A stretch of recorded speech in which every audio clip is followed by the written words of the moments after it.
So here we are with the 2019 Regents exam. This first video will be for section A. Part A is all multiple choice. It's the first 35 questions of the test. So one asks for the scalars. So there are way more scalars than vectors, so know your vectors. Momentum, acceleration, displacement, all forces including weight, impulse, velocity, and all of the fields, electric, magnetic, and gravitational fields. So it's asking for scalars. So displacement is a vector, it's not 1. It's not 2. Velocity is a vector, it's not 3. Energy and time are scalars. Number 2 are sailboat, 40 meters north and 40 meters east. So we do tail to tip, we have 2 vectors, 40 meters north, 40 meters east. Our resultant is from start to finish. So there is our resultant vector. And these guys are at right angles to each other, so you don't have to do this as a scaled vector diagram with a ruler and protractor. You can use Pythagorean theorem. We get 57 meters northeast of where we started, and it's exactly northeast because the two sides are the same, so the angle would be 45 degrees. So we have number 3, the ball's rising upwards, thrown up into the air, and then at the top of its flight, right, we know that the acceleration of the entire time, the acceleration is negative 9.81 meters per second squared at all points, including the top. But we do know that as the ball rises, it slows as it goes up. It's slowing, going up. First it's fast, then it's slow, getting slower. And then for an instant in time, at the very top, it stops and reverses direction. That's why it's accelerating, it changes direction. But at the top, so the velocity up there is 0, but the acceleration is not 0. It's negative 9.81. Okay, so number 4, plastic comb. The comb acquires a negative charge. So, and we know that electrons move, protons don't. So there's no transfer of protons, so it's not 1 or 2. And then it's the comb acquires a negative charge. So that means there's a transfer of electrons to the comb. Choice 4.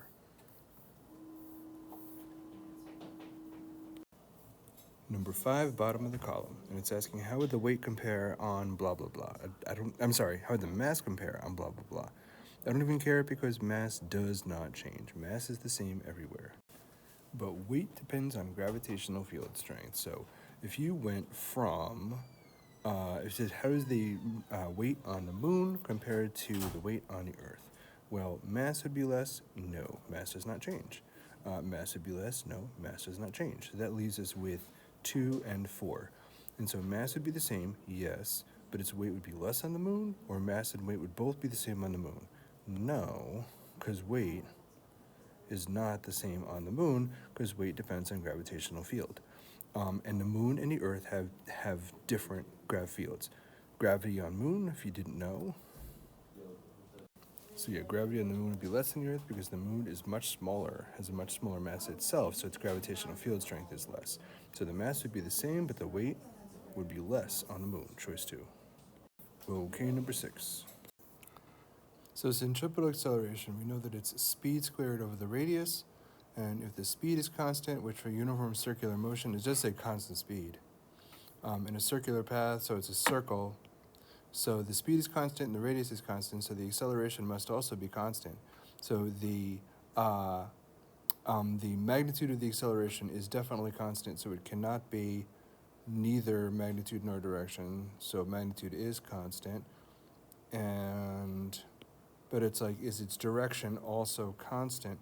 And so as something moves in a circle, the acceleration is always pointing inwards towards the center of that circle.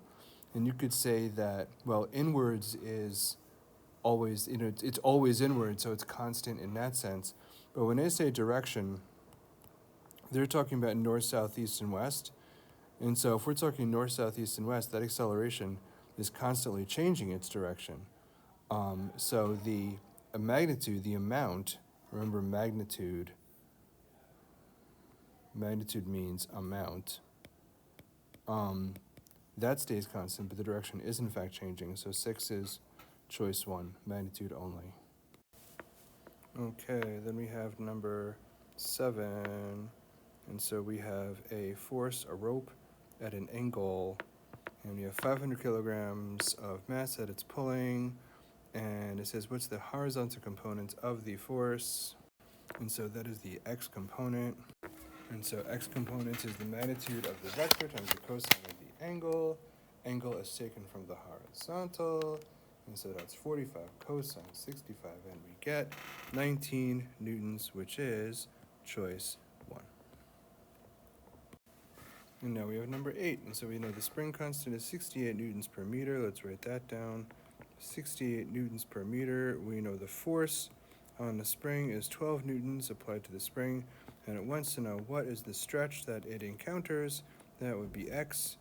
Of course, our equation is Fs, force on a spring, equals kx. So I put in the force, I put in the spring constant, and I'm solving for x, so I divide both sides by 68, get 18 centimeters or 0.18 meters, voila, it is choice 1. Alright, so that's the first page, not too shabby. Okay, let's move on to the next page, which starts with number 9. So this question is talking about gravitational potential energy.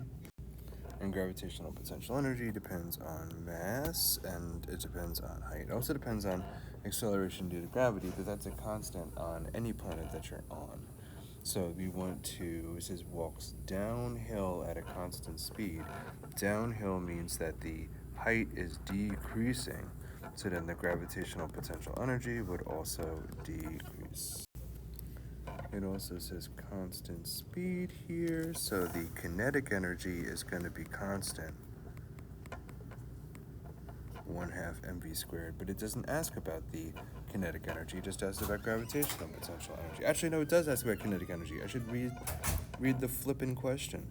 So kinetic energy depends on mass and it depends on speed. So if the mass is constant, which it would be for the student, and if the speed is constant, then the kinetic energy is constant. So he loses gravitational potential energy because he loses height. So it's not 1, it's not 2. But the kinetic energy remains the same because mass and speed are the same. So we have choice 4. So number 10 says 150 joules, so work is done on a system by 15 newtons in 20 seconds. And it asks for the total energy of that system. 11. So 11 might be easier if you draw a picture of what's happening here. So the person throws a stone or a ball or a rock, a ball, and they throw it down towards the ground and with a certain speed, and it hits the ground with 200 joules of kinetic energy. And then they say they throw the same ball, but they throw it upwards at the same speed. And then they want to know later, when it comes back down and it hits the ground, what's the kinetic energy of that ball going to be? So we know that as you throw a ball up into the air, it slows down as it rises, slowing down, slowing down, slowing down, slowing down, to a stop, and then immediately turning around and coming back and speeding up as it falls. But then as it falls, it starts to speed up again, and we know that when it comes back to the same level from where it was thrown, it has the same speed coming back as when it left.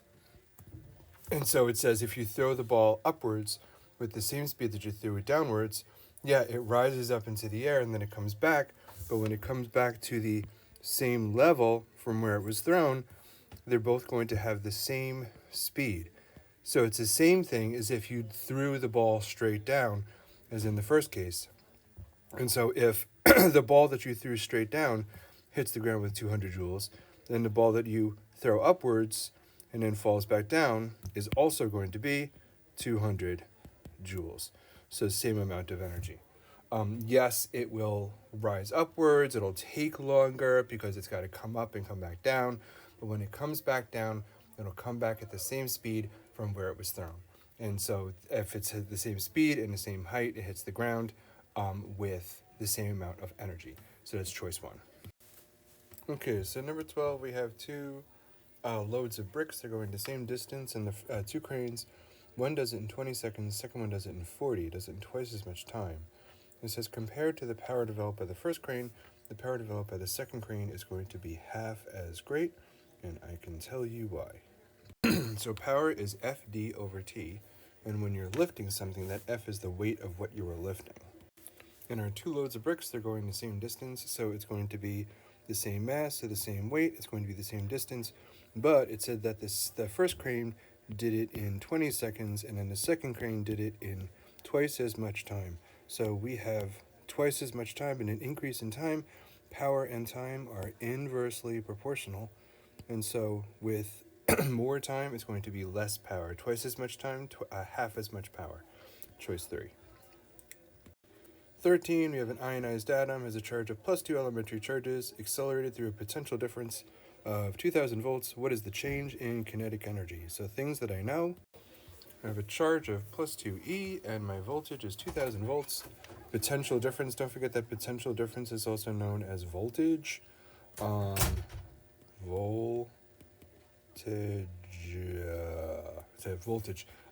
2000 volts, and it says the change in kinetic energy. So kinetic energy is also, for especially with the electricity equations, is work. So our equation here is V is W over Q, and we're solving for W, for the energy of the ion.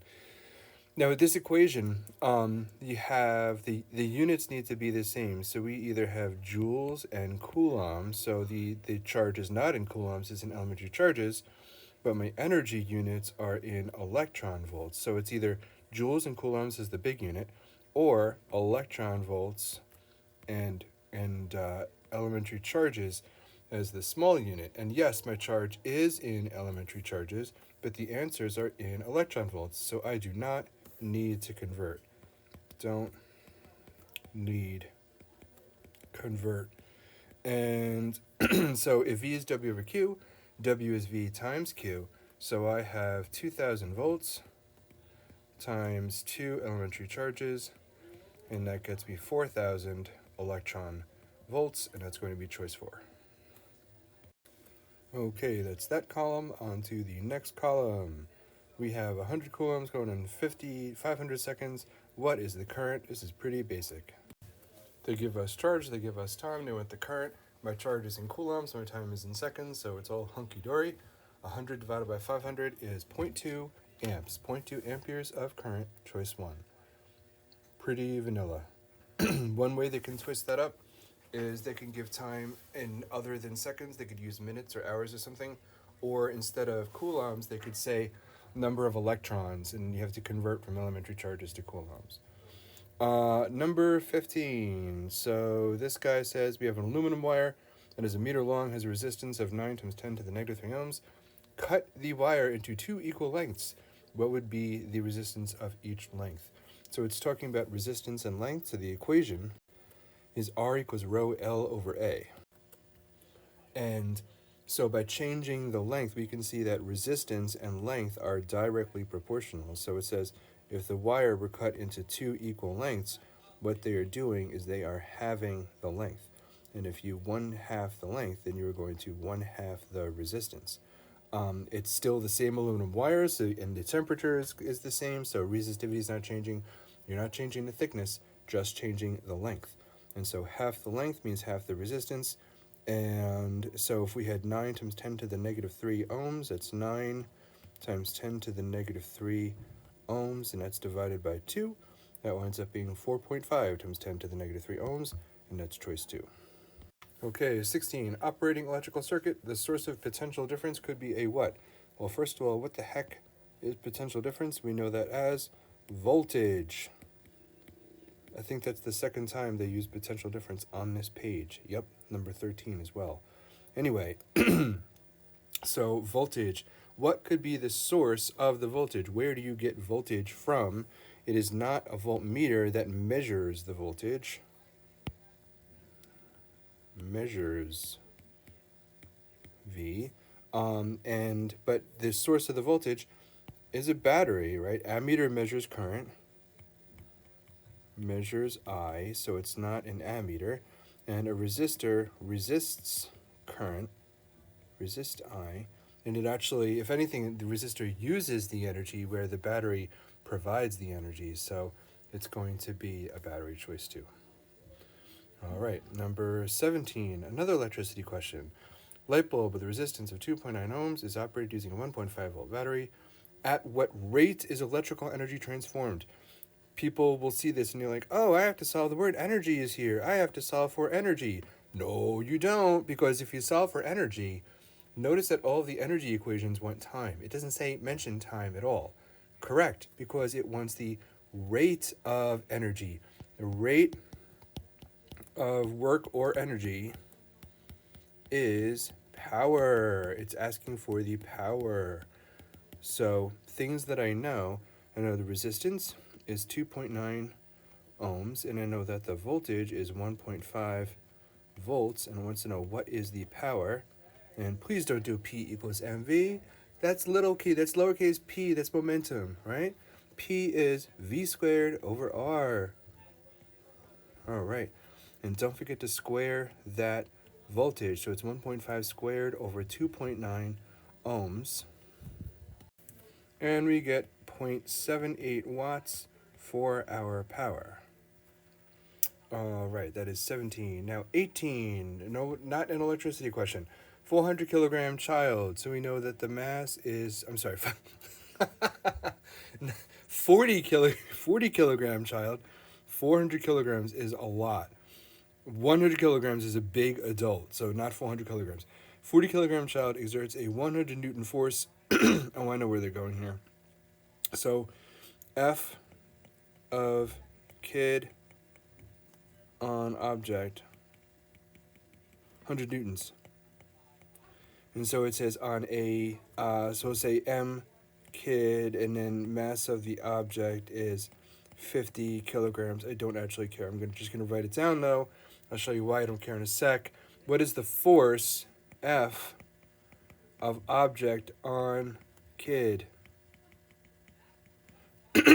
Newton's third law, F of A on B equals negative F of blah, blah, blah, blah, B on A. And so they are equal to each other. If the kid puts 100 newtons on an object, that object responds with 100 newtons. And so that is choice 3. All right. Beauty, we finished that page. Let's move on to the next page because we have 35 questions in part A. So we have number 19 here. Ooh, it's taking up a lot of this page. Number 19, I have two magnets, one to the left of point P and one to the bottom of point P. And the south pole of each magnet is facing point P, and it wants to know the magnetic field at point P. And so magnetic field goes out of north and into south. So it's going towards south. So at point P, we have magnetic field for this magnet going this way into south. But we also have this guy down here, right? And so the combination of those two, which are actually vectors, magnetic field strength is a vector. And so I have two vectors there. And so if I find the resultant of those two vectors, I slide this guy over, and I find my resultant. There's the resultant of those two. The net magnetic field direction from at point P from the two magnets is going to be choice 3. Okay, then number 20. Student claps his hands once to produce a loud sound, travels through the air. This sound is what? It is a sound. Sound. And sound is always longitudinal, so it's not transverse.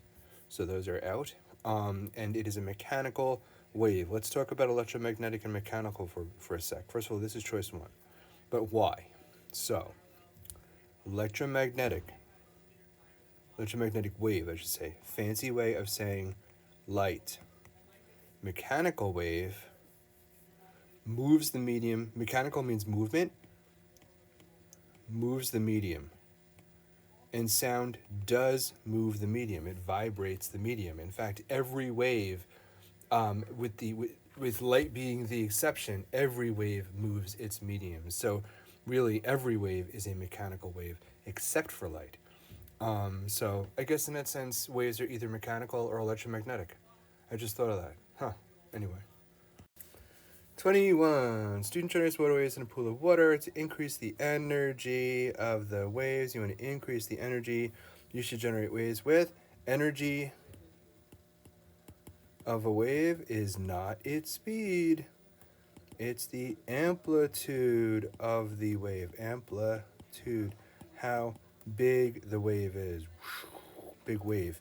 So yeah, you don't want to make them faster. You don't want to increase their wavelength.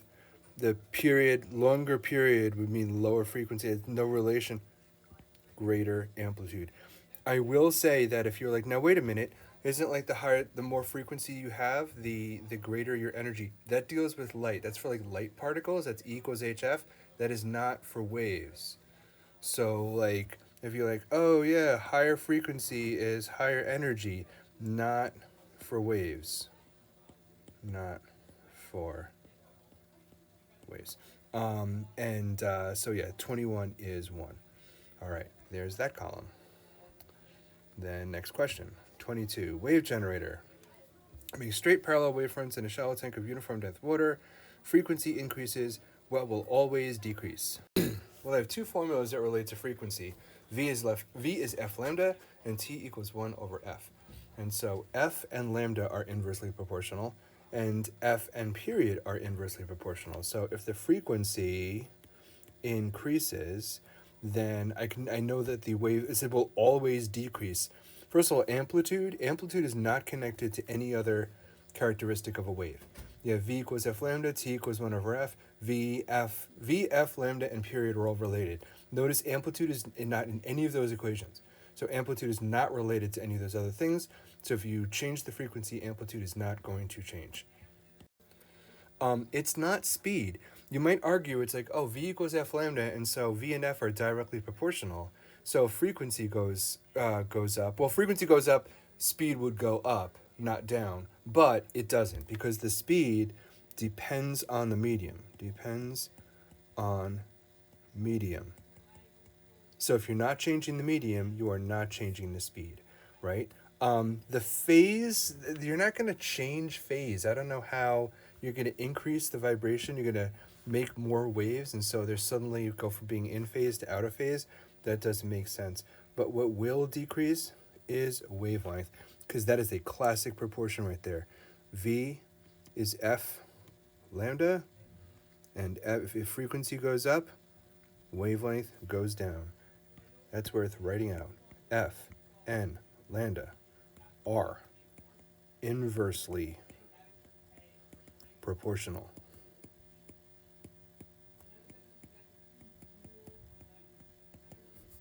So yeah, if frequency goes up, wavelength will go down. Okay, 23. 23. A space probe has a radio signal pulse, and the pulse reaches Earth 12.3 seconds after it's emitted by the probe. How far away is the probe from Earth? So things that I know, it is 12.3 seconds of travel, and it wants to know how far away is the space probe, and the space probe produces a radio signal pulse.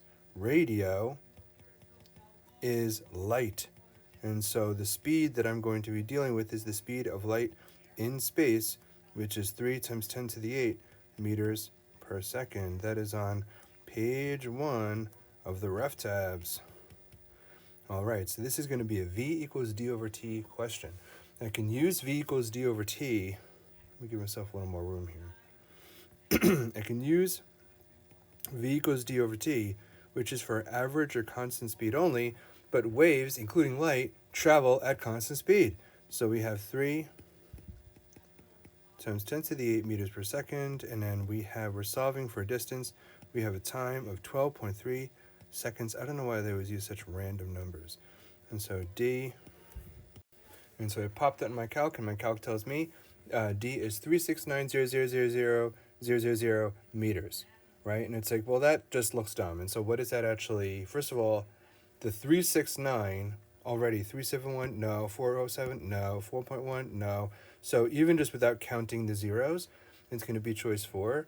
But again, the way you can put this in scientific notation, count the zeros. 1, 2, 3, 4, 5, 6, 7, 8, 9. 3.69 times 10 to the 9 meters. There you go. Choice 4. Okay. 24. Ooh, we do not measure from the boundary. Angle of reflection. Wah, wah. We don't want that. All right, we have incidence angle. Here it is.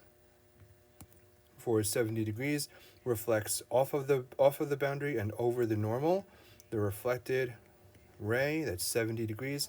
Angle of reflection, 70 degrees. Choice 2. Yeah, there's actually a formula for that on page 5 of the ref tabs. Theta I equals theta R. I don't really like that equation because it says R. It's like R is in what? R is in reflection or R is in refraction? Reflection. The refraction is Snell's law. N1 sine theta 1 equals N2 sine theta 2. Okay. I think that right now in this sesh, I have just enough time to do these last 2 problems. And I'll come back. 25. Light wave travels from one medium to a second medium with a greater absolute index of refraction, which does not change. Does not change as the wave enters into the second medium, the frequency, because the only way that frequency can change is Doppler effect, so frequency will not change. Also, period will not change. T equals 1 over F, and so period won't change either. But period's not a choice. And so we're going into a higher index, so that means that the speed will, let's see, greater index of refraction, so the speed will decrease. The direction will change, and then the wavelength, if the speed goes down, then the wavelength also goes down. So those things will all change, but frequency will not change. And then speaking of index of refraction, we have speed of light, but here's our reference frequency. There's the ref frequency for the N chart. And so the index chart is page 2 of the ref tabs. And glycerol, that one I don't have memorized. I gotta look it up. And 1.47, I was going to say 1.47. So 1.47 for glycerol, and we have 3 times 10 to the 8 meters per second for our speed of light in vacuum, and so we're solving for the speed of light in the glycerol, so it's going to be 3 times 10 to the 8 divided by 1.47, and we get... And so my calc tells me 204081632.7 meters per second. And so, but we only have 3 significant figures. So we count up, we go 1, 2, 3, 4, 5, 6, 7, 8. 2.04 times 10 to the 8 meters per second. All right, choice 2. And there is that page. All right. Now let's move on. We are so close to 35, but I have to come back to this later. Here's a nice little standing wave we can come back to. So number 27 has a standing wave, and it's held at 2 ends. So the nodes are the wave generator and the rod where it's tied down, and there's 2 more in the middle. Nodes are points of no movement, maximum destructive interference. In between the nodes are the antinodes, the points that vibrate the most. That's where the maximum constructive interference is. So the number of antinodes shown are going to be 3, not 6, 3. And there's always one more node than antinodes in these particular standing wave diagrams. Next. The 28 is about Doppler effect, and Doppler effect is when you have a source of waves moving. The waves stack up in the front and spread out in the back, so that it's shorter wavelength and higher frequency in the front, and longer wavelength and lower frequency in the back, because F and lambda are inversely proportional. V equals F lambda. And the speed of the waves stays the same, because the speed of the waves depends on the medium, which doesn't change based on the motion. So Doppler effect is shift in frequency. It's the only way, Doppler effect, only way, that was Grace, only way frequency can change. I'm making a solution video. Only way frequency can change. So we know that diffraction is the wrapping of waves around a barrier. And so I can tell you that choice 3 shows reflection, shows accurate reflection. Choice 4 does not, just shows inaccurate reflection because it does not follow the law of reflection. And also the wavelength changes, so that's definitely not a thing.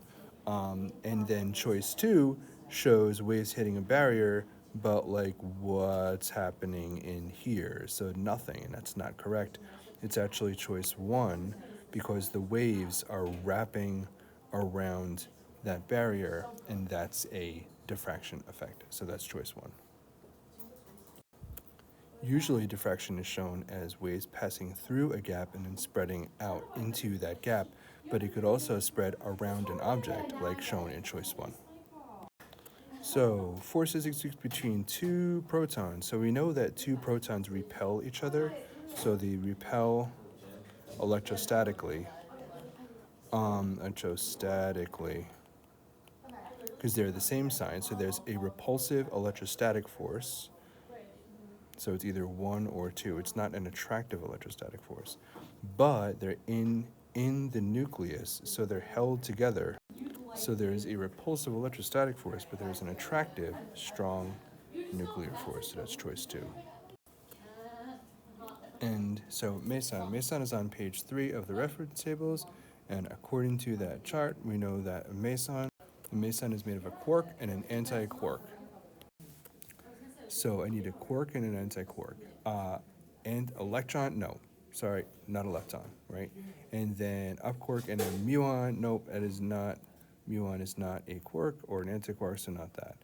Top quark and bottom quark. Now, bottom doesn't mean anti, that's just the type of quark it is. Bottom quark is not an anti-quark, so it's not choice 1, it's choice 3. Strange quark, yes.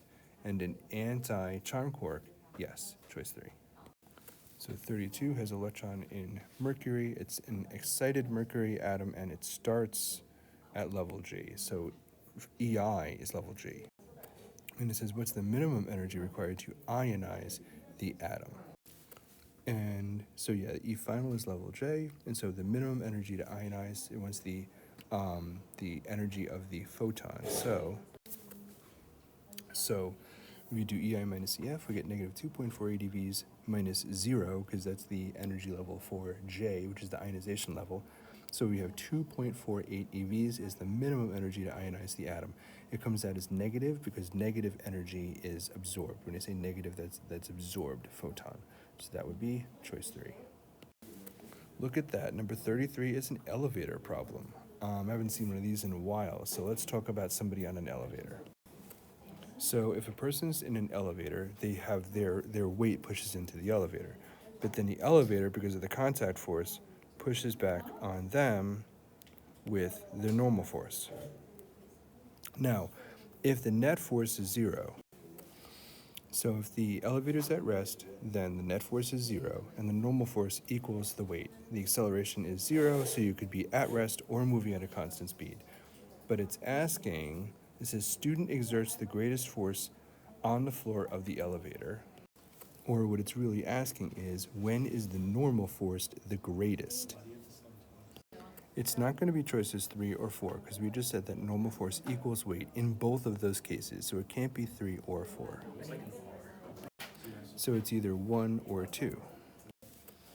And it seems logically that the answer would be choice 1, that you would have the greatest force when you're accelerating upwards, but let me explain why. When you're accelerating upwards as an upward acceleration, that's a positive net force. The elevator has to hold the person's weight and have extra to accelerate them upwards. In that case, the net force is greater than the weight. But when you're slowing down, the elevator actually has to pull out from under your feet to stop the elevator, and that actually has a negative net force, so the normal force would be less than the weight. So it's asking, when is the normal force the greatest? That would be choice 1. Okay, so 34, we have V initial is 34 meters per second. 16 meters per second. A is negative 2.2, it's slowing down. T is 5 seconds, and how far does it go? Okay, ready? This one? All right, we get 52.5 meters. And then finally, we have 35. Particle enters the field between two oppositely charged parallel plates. And then electric field goes from positive to negative.